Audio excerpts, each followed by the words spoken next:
Never one to shy away from the political realities of his home country, today's filmmaker has consistently offered fascinating insights into Brazil through his work. We are in season 3 of Oscar Rewind, and today I am looking at Vitrine Films' Bacurau. Co-written and co-directed by Kleber Mendonça Filho and Juliano Dornelles, the film premiered at Cannes in May of 2019 before its theatrical release later that year.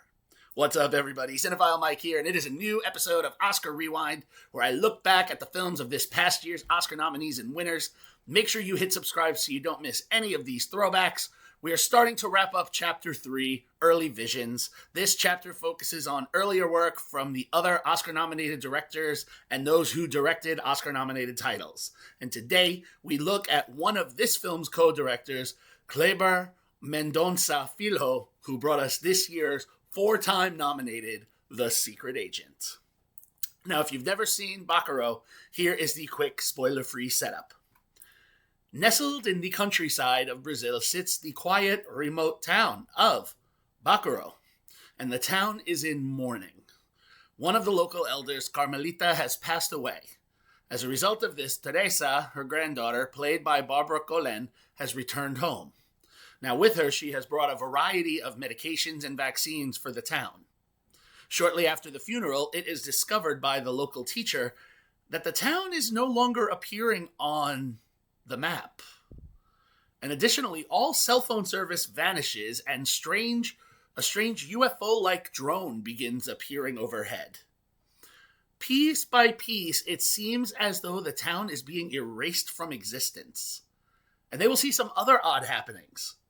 First, Tony Jr., played by Thardeli Lima, the mayor, comes for a re-election bid, though we quickly see that the residents of the town have no love for him, perhaps because he is a main cause of the water shortage in the village, as he has dammed the water to run away from the town. Then there's a couple, played by Karine Telles and Antonio Saboya, with odd intentions who drive through the town on a motorcycle claiming they didn't even know that this town existed, and they just wanted to see what it was like. Then there's a stampede of horses that comes running through town, and when they return the horses to the part of the outskirts where they came, they see that the owners are shot dead in their car. And from here, we see that those instances are not as random, and that there is something more operating beneath the surface. Teresa, alongside her former partner, Pacote, played by Tomás Aquino, they uncover something more sinister. And alongside the local Dr. Domingas, played by Sonia Braga, and a revolutionary in hiding, Lunga, played by Silverio Pereira, they will have to arm the village against outside forces with a much darker purpose. This is an interesting film. I remember seeing this in 2019. I didn't remember it that well, and coming back, it takes a while to get going. I will say the first 35 to 40 minutes or so drag a bit, and the ending, things maybe wrap a little too quick, but there is a chunk in the middle where when the first gunshot is fired by not by one of the least likeliest characters, and then we start to have the bloodshed, things come together and creates this very tense shoot-out moments as we see the villagers and this purpose and everything kind of coalesce. And I don't want to spoil anything too much, but true cinephiles will be happy by one of the people who pops up into this film. They're in this poster a little difficult to discern depending on the size of the screen that you're looking at. That gives an amazing performance and really amps things up in the film. And it's interesting how many genres they try to blend. You have noir, western, science fiction, political thriller, outright bloody action. Does it all work? No, and there are several plot holes that are left unexplained.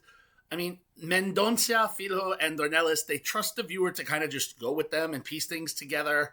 There's another interesting subplot about psychotropic drugs. I mean, hey, I guess you have an interesting party, right? They also do something interesting with the visuals. The screen is oversaturated, and even though we're in the middle of nowhere, the colors so effectively captured by cinematographer Pedro Setero, it brings in a bizarre brightness in. You can kind of see it in this poster that looks painted, the colors are this rich. Additionally, Thales Junqueira's production design is interesting in its simplicity. The minimalness of the town creates an interesting playground for the final act for the film to watch. And I have to say, there are some amazing visual effects pulled off in this film that Quentin Tarantino or Robert Rodriguez would be very proud of. Some were uncomfortable to watch, and there were a few other scenes and some victims that, I'm going to say this, I'm happy that the filmmakers didn't show everything. Sometimes what's in our own mind is just as disturbing. Now, let's talk about the box office and awards for the film. After the run, it made $58,115 domestically, $3,496,063 internationally, giving it a worldwide take of $3,554,178. Critically, the film currently sits with a 93% tomato meter from 169 reviews and an 84% popcorn meter from over 5,000 audience reviews. Award season-wise, the film had over 125 nods and wins. Some highlights: it tied with Les Miserables for the jury prize at Cannes, where it was also nominated for the Palme d'Or and the Queer Palm. It was a Best International Feature nominee at both the Independent Spirit Awards and the Gotham Awards, which also nominated it for the Audience Award. And at the Cinema Brazil Grand Prize Awards, Brazil's version of the Oscars, it won 6 out of 17 nominations. It won Picture, Director, Actor for Pereira, Original Screenplay, Editing, and Visual Effects. And the other nods were a Best Actress nod for Colén, 3 Supporting Actress nods for Braga, Teles, and Ali Widow, another character I didn't talk about in my summary who has some interesting moments. Supporting Actor for Saboya, also cinematography, art direction, costume design, makeup, music, and sound.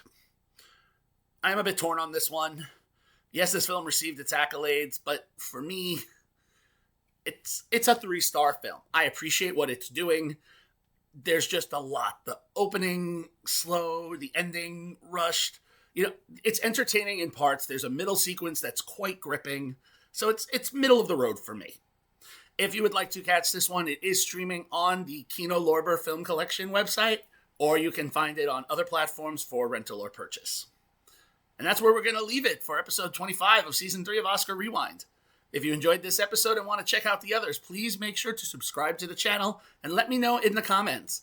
Have you ever watched a film that took so long to set up its story that it did give you a payoff that was surprising? Please follow me on all social media platforms and on Letterboxd, and check out my website, cinephilemike.com, for more exclusive cinematic content. I'll see you all for the next rewind, but until then, this is Cinephile Mike reminding you to take a break and watch something new.